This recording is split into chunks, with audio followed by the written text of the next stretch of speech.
नमस्कार, मैं रचना शर्मा चढ़ती कला टाइम टीवी देख रहे सभी दर्शकों का स्वागत करती हूं। आप देख रहे हैं हरियाणा के विशेष समाचार।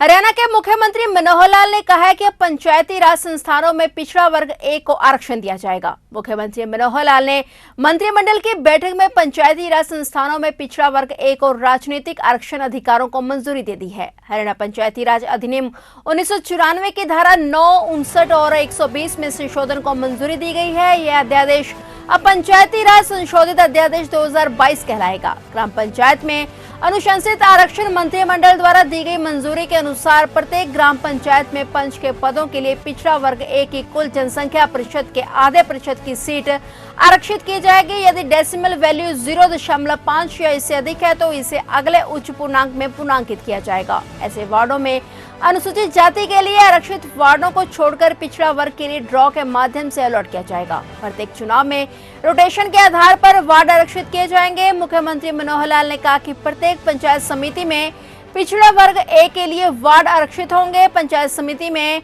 पिछड़ा वर्ग ए के लिए पंचायत समिति क्षेत्र में उनकी जनसंख्या के आधे के अनुपात में सदस्य के पद आरक्षित होंगे। यदि आरक्षित पदों की संख्या अनुसूचित जाति के लिए आरक्षित पदों सहित 50% से अधिक हो जाएगी तो उस अवस्था में पिछड़ा वर्ग ए के लिए कोई पद आरक्षित नहीं होगा, अर्थात पिछड़ा वर्ग ए के लिए 50% सीमा तक ही पद आरक्षित होंगे। ये आरक्षित पद ड्रॉ ऑफ अलॉट के तथा रोटेशन के आधार पर आरक्षित होंगे। गौरतलब है कि हरियाणा राज्य पिछड़ा वर्ग आयोग ने पंचायती राज संस्थाओं के चुनाव में पिछड़ा वर्ग के लोगों को आरक्षण देने के संबंध में प्रदेश भर में लोगों से रूबरू होकर एकत्रित किए गए सुझावों के आधार पर तैयार की गई अपनी रिपोर्ट मुख्यमंत्री मनोहर लाल को सौंपी थी, जिसके परिणाम स्वरूप मुख्यमंत्री मनोहर लाल की अध्यक्षता में राज्य मंत्रिमंडल ने इसके संबंध में हरियाणा पिछड़ा वर्ग आयोग की रिपोर्ट को स्वीकार कर लिया था। अब पिछड़ा वर्ग ए को पहली बार इसी पंचायती चुनाव में आरक्षण दिया जाएगा। मुख्यमंत्री ने कहा है कि हरियाणा पंचायती राज संशोधन अध्यादेश 2022 लाकर हरियाणा पंचायती राज अधिनियम 1994 में संशोधन किया है। मुख्यमंत्री ने कहा कि राज्यपाल की मंजूरी के बाद अगले कुछ दिनों में इस आरक्षण से जुड़ी प्रक्रिया पूरी कर ली जाएगी और इसके बाद चुनाव आयोग को चुनाव करवाने के लिए लिखा जाएगा।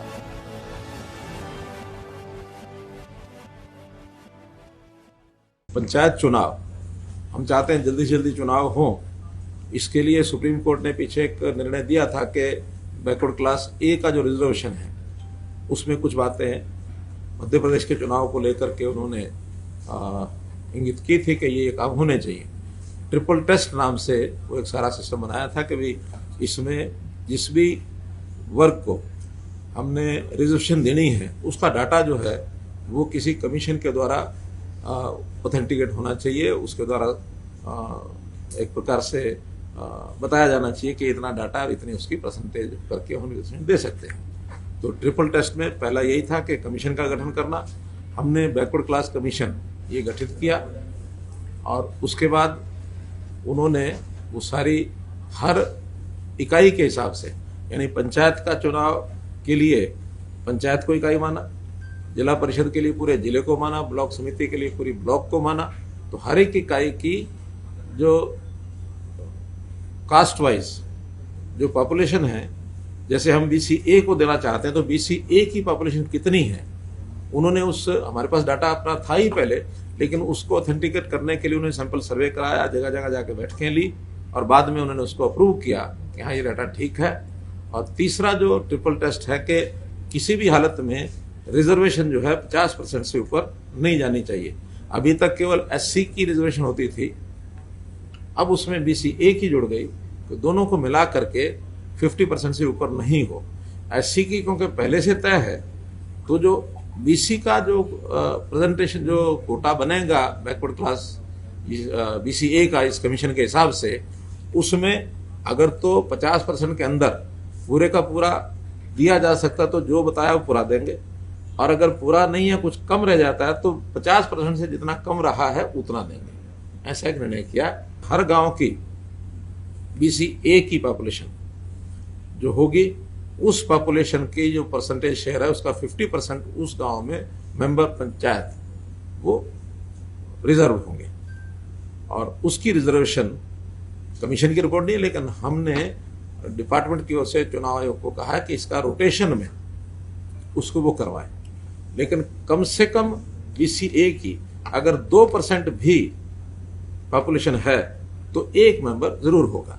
2% में से एक बनता नहीं, लेकिन एक की हमने उसमें रखी है कि 2% भी पॉपुलेशन है या इससे आसपास है, 2 से थोड़ा एक्सीड भी करती है तो एक मेंबर जरूर होगा, और अगर ज्यादा मेंबर बनते हैं तो फिर ज्यादा मिलेंगे। ऐसे ही पंचायत समिति के सदस्य, पहले सरपंच उस ब्लॉक में जितने सरपंच हैं उनमें से 8%, और ये BCA वर्ग के होंगे। यानी अगर 50 सरपंच हैं किसी ब्लॉक में तो 4 सरपंच BCA के होंगे, और इसमें BCA की आबादी के जो गांव हैं हाईएस्ट उससे 3 गुना, यानी 4 अगर रखने हैं तो 12 गांव ऊपर वाले पंचायतें वो छांट करके उसमें उसका लॉटरी से रोटेशन होगा। 12 में से 4 सिलेक्ट करेंगे, अगली बार ये 4 छोड़ देंगे, बाकी 8 में से 4, और दूसरी बार वो 4 भी होने के बाद जो बच गए 4 वो तीसरे इलेक्शन में BCA के होंगे। तो BCA का हाईएस्ट पॉपुलेशन के जो गांव है सरपंच का रोटेशन उसमें होता रहेगा। पंचायत समिति में जितने भी उस ब्लॉक की आबादी BCA की है उस परसेंटेज के 50% के बराबर और उसके मेंबर वो चुने जाएंगे, और उनको भी रोटेशन से और रिजर्वेशन तय होगी। ऐसे ही जिला परिषद मेंबर्स, उसमें भी इसी फार्मूले से रोटेशन से मेंबर्स तय होंगे। तो ये सारा as per supreme court order हमने कल इसको कमीशन की रिपोर्ट को हमने स्वीकार किया था। आज की बैठक में क्योंकि अब असेंबली देरी से आएगी, क्योंकि अर्जेंट नेचर का इशू है, तो इसलिए इस पर ऑर्डिनेंस की रिकमेंडेशन हम जो है गवर्नर साहब को कर रहे हैं ताकि जल्दी इसका वो ऑर्डिनेंस निकाल दें, और उसके बाद उसका जो रोटेशन का क्रम है डिपार्टमेंट वो उसको पूरा करेगा, और फिर चुनाव आयोग जो है स्वतंत्र है अपना टाइम टेबल जारी करने के।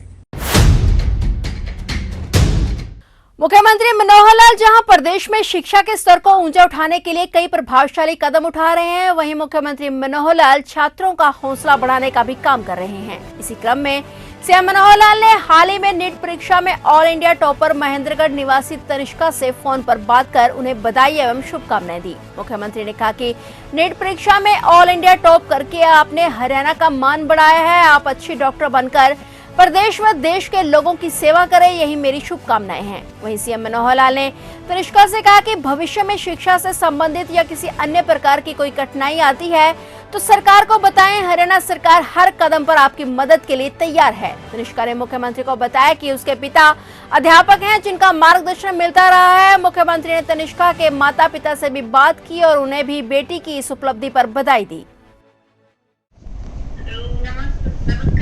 जी नमस्कार, कौन बोल रहे हैं? तनिष्का के माता जी? हाँ जी,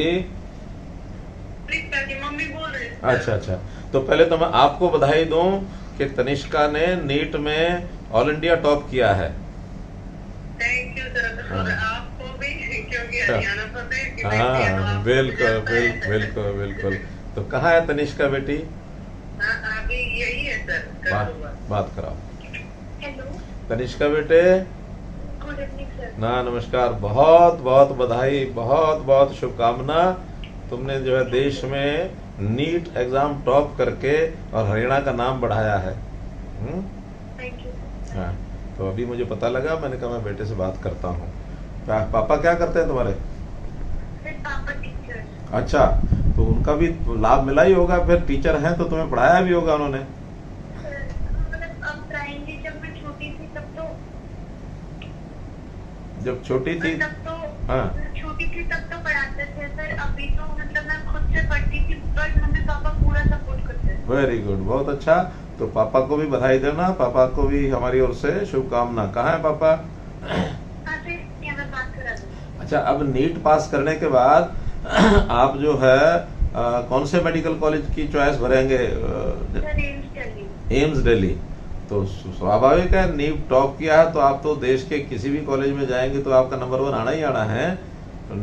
एम्स दिल्ली में आप एक अच्छे डॉक्टर बन करके और आगे बढ़ोगे और देश के लोगों की, प्रदेश के लोगों की सेवा करोगे, आपको, आपके माता पिता को। तो ये थे हरियाणा के विशेष समाचार और नए समाचारों के साथ फिर से हाजिर होंगे। तब तक के लिए देखते रहिए चढ़ती कला टाइम टीवी और अब मुझे दीजिए इजाजत। धन्यवाद।